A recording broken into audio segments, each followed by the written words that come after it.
Party के लोग हैं उनको हम ज्यादा एडजस्ट करते हैं। सर, जब भारत आजाद हुआ तो उस समय कांग्रेस पार्टी जो है बहुमत से जीती थी, बनी थी, लेकिन एकदम से ऐसा क्या हुआ कि कांग्रेस पार्टी का सुपड़ा साफ होता हुआ हमें नजर आता है और लगातार कांग्रेस पार्टी, जहां पर कांग्रेस पार्टी को कुछ पद मिल जाते हैं वहां तो चुनाव बहुत अच्छे हुए, लेकिन जहां पर कांग्रेस पार्टी को पद नहीं मिलते वहां पर अक्सर बड़ा आरोप वोट चोरी का लगता है। तो कैसे होती है वोट चोरी, कितनी सच्चाई है, क्या कहेंगे आप? देखिए, ये जो चुनाव हारते हैं कांग्रेस पार्टी जी, ये वोट चोरी की बात तो ये कहते हैं, लेकिन ये हारते तो इसलिए है कि राम मंदिर का विरोध ये करते हैं, 370 हटाने का विरोध ये करते हैं, और जितनी भी हमारी संस्कृति है ये सब लोग उसका विरोध करते हैं।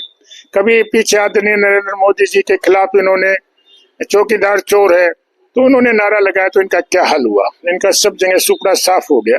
अभी इन्होंने वोट चोरी का नारा लगा, बिहार में क्या हुआ।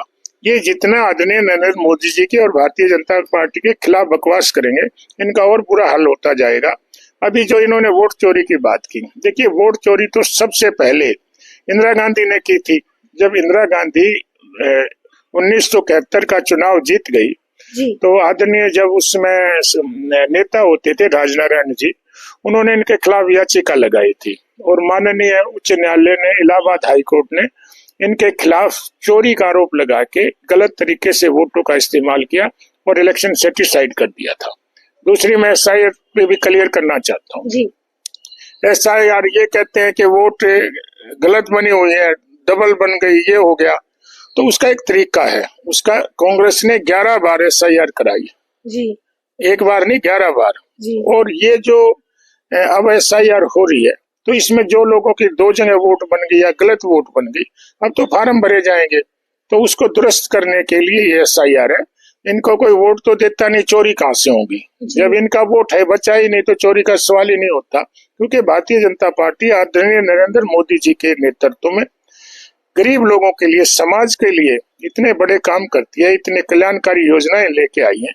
जिस पैसे को ये डकार जाते थे कांग्रेस के लोग, उस पैसे को गरीबों के हित में इस्तेमाल करते हैं। और आदरणीय नरेंद्र मोदी जी ने बजट में सबसे पहले कहा कि इस देश का जो बजट है वो गरीब लोगों के लिए, आम लोगों के लिए है। और हमारी सरकार ने महिलाओं के लिए कितना काम किया। हमने लाडो बहन योजना शुरू की और पहली बार 33% आरक्षण पंचायती राज और नगर परिषद में हमने देने का काम किया। तो कितनी कल्याणकारी योजनाएं हमारी सरकार लेके आई है, सभी लोग आकर्षित हो रहे हैं। इसलिए कांग्रेस को और कुछ तो बचा नहीं। और जहां बेंगलोर में, कर्नाटका में जीत गई, क्या वहां तो वोट चोरी नहीं हुई? जहां लोग इनको बुरी तरह से हरा देते हैं, वो क्या कहें ये बेचारे। लेकिन ये तो कांग्रेस तो अक्सर कहती है कि एक आधी सीट तो बीजेपी जानबूझकर छोड़ देती है कि कभी डाउट इनका क्लियर ना हो जाए कि वाकई में वोट चोरी हो रही है। नहीं, ये तो देखिए कुछ तो कहेगा। आज में जब हार जाएगा तो उसके पास कहने को कुछ नहीं। इन्होंने क्या किया, ना महिलाओं के लिए कोई किया। और मैं जो ओल्ड एज पेंशन है मात्र 800 रुपए देते थे, ये हमने बढ़ा के 3000 की।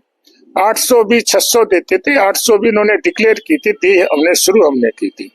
और आप देखिए आज हम मेरिट के आधार पर जॉब देने का काम, नौकरी लगाने का काम कर रहे हैं।